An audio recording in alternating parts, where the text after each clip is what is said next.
حضرت اویس قرنی رضی اللہ تعالی عنہ کی وفات کی دلسوز داستان۔ شاعر مشرق ڈاکٹر اقبال نے کیا خوب کہا، تمنا درد دل کی ہو تو کر خدمت فقیروں کی، نہیں ملتا یہ گوہر بادشاہوں کے خزینوں میں۔ کہا جاتا ہے کہ اللہ پاک اپنے نیک بندوں کو عام لوگوں میں پوشیدہ رکھتا ہے اور ان کی گمنامی ان کی بلندی درجات کا سبب ہوتی ہے۔ حدیث پاک میں فرمایا گیا، بہت سے پراگندہ بالوں والے، میلے کچیلے کپڑوں والے جو کسی بڑے گھر تک نہیں پہنچ سکتے، اللہ کے ہاں اتنے بڑے مرتبہ والے ہوتے ہیں کہ اگر وہ اللہ پر کوئی قسم کھائیں تو اللہ تعالیٰ اسے بھی پوری فرما دے۔ حضرت اویس قرنی بھی ایسے ہی افراد کے سرخیل تھے۔ اس حوالے سے ایمان فروز واقعہ ملاحظہ کریں۔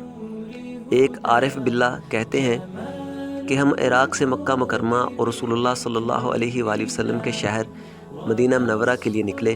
ہمارے قافلے میں بہت سے لوگ تھے۔ ہم عراق سے نکلے تو ایک عراقی شخص بھی ہمارے ساتھ چل پڑا۔ اس کا گندمی رنگ کثرت عبادت کی وجہ سے زرد ہو چکا تھا۔ اس نے پیون زدہ ایک پرانا لباس پہنا ہوا تھا اور اس کے ہاتھ میں عصا تھا اور ایک تھیلی تھی جس میں کچھ توشہ تھا۔ وہ شخص عابد و زاہد حضرت اویس قرنی رضی اللہ تعالیٰ عنہ تھے۔ قافلے والوں نے انہیں اجنبی جانتے ہوئے کہا، ہمارا گمان ہے کہ تم ایک غلام ہو۔ حضرت سیدنا اویس قرنی رضی اللہ تعالیٰ عنہ نے فرمایا، ہاں میں ایک غلام ہوں۔ انہوں نے کہا، ہمارا گمان ہے کہ تم ایک برے غلام ہو اور تم اپنے آقا کے پاس سے بھاگ کر جا رہے ہو۔ آپ رضی اللہ تعالیٰ عنہ نے فرمایا، ہاں۔ انہوں نے کہا، جب تم اپنے آقا کو چھوڑ کر بھاگے تھے اس وقت تمہاری کیا حالت تھی اور اب تمہاری کیا حالت ہے؟ اگر تم اپنے آقا کے پاس ہی ٹھہرے رہتے تو تمہاری یہ حالت نہیں ہوتی، اور بے شک تم ایک برے اور کوتاہی کرنے والے غلام ہو۔ تو آپ رضی اللہ تعالیٰ عنہ نے ان سے کہا، اللہ کی قسم بلا شبہ میں گناہ گار غلام ہوں۔ میرا آقا بہت ہی اچھا ہے اور کوتاہی میری ہی ہے۔ اگر میں اس کی اطاعت کرتا اور اس کی خوشنودی چاہتا تو میری یہ حالت نہیں ہوتی۔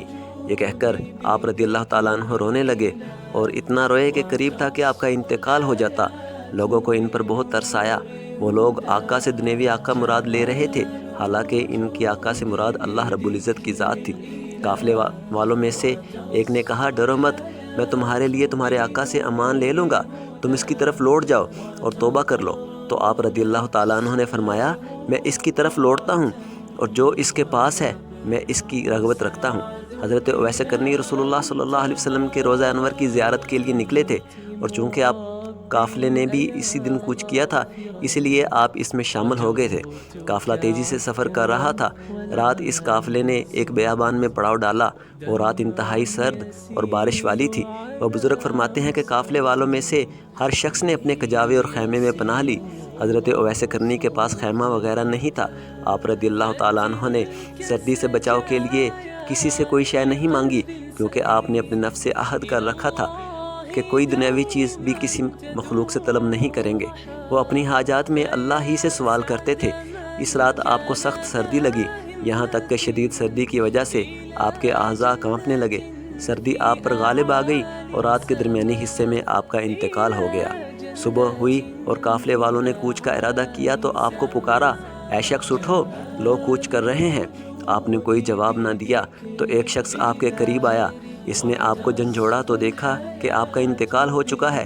اس شخص نے قافلے والوں کو پکار کر کہا، قافلے والوں، وہ غلام جو اپنے آقا سے بھاگا ہوا تھا اس کا انتقال ہو گیا ہے اور ہمیں اسے دفن کیے بغیر سفر نہیں کرنا چاہیے۔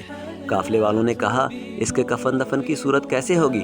قافلے میں موجود ایک نیک شخص نے کہا، یہ غلام توبہ کر چکا تھا، اپنے آقا کی طرف لوٹنے کا ارادہ رکھتا تھا اور یہ اپنے کیے پر نادم تھا، اور ہمیں امید ہے کہ اللہ عز و جل اس کے ذریعے ہمیں نفع پہنچائے گا، کیونکہ اس کی توبہ قبول ہو چکی ہے، اور اگر ہم اسے دفن کیے بغیر چل پڑے تو کہیں ہم سے اس کے بارے میں سوال نہ کیا جائے۔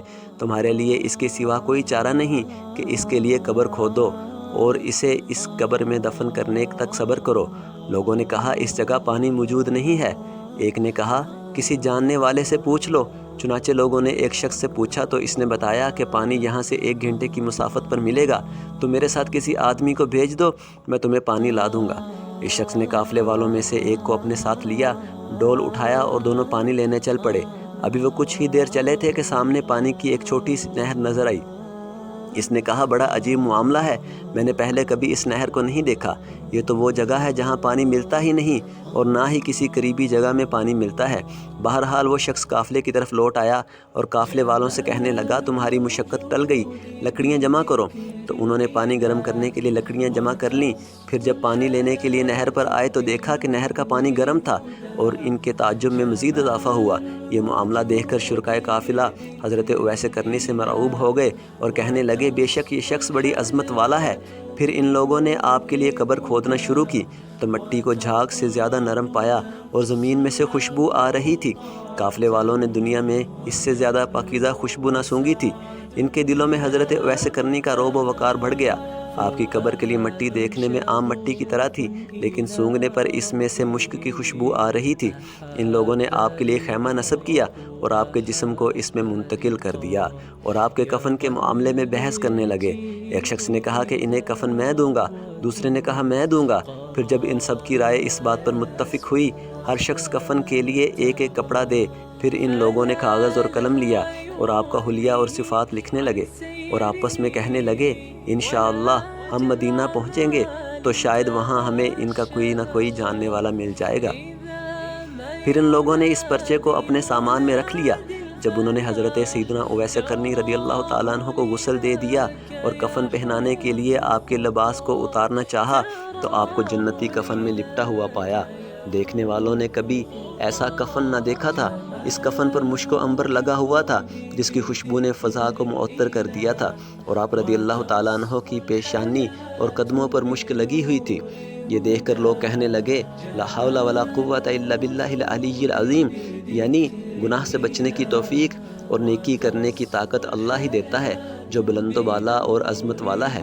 اللہ نے انہیں کفن پہنا دیا اور بندوں کے کفن سے بے نیاز کر دیا۔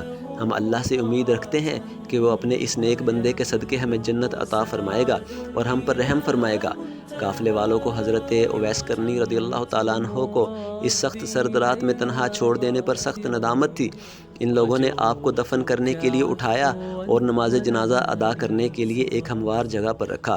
جب ان لوگوں نے تکبیر کہی تو آسمان سے زمین تک، مشرق سے مغرب تک تکبیر کہنے کی آوازیں سنائی دیں تو ان کے کلیجے دہل گئے اور آنکھیں پھٹی کی پھٹی رہ گئیں۔ وہ اپنے کانوں سے سنی جانے والی آوازوں سے مرعوب ہونے اور شدید گھبراہٹ کی وجہ سے یہ نہ سمجھ پائے کہ نماز جنازہ کس طرح ادا کی جائے۔ پھر جب انہوں نے قبر کی طرف لے جانے کا ارادہ کیا تو اٹھاتے وقت انہیں یوں محسوس ہوا کہ حضرت سیدنا اویس کرنی رضی اللہ تعالیٰ عنہ کے جسم کسی اور مخلوق نے اٹھا رکھا ہے اور آپ کا وزن کندھوں پر بالکل محسوس نہ ہوا۔ آپ کو دفن کرنے کے لیے قبر کی طرف لائے اور آپ کو دفنا دیا۔ قافلے والے حضرت سیدنا اویس کرنی کے بارے میں حیران و پریشان تھے۔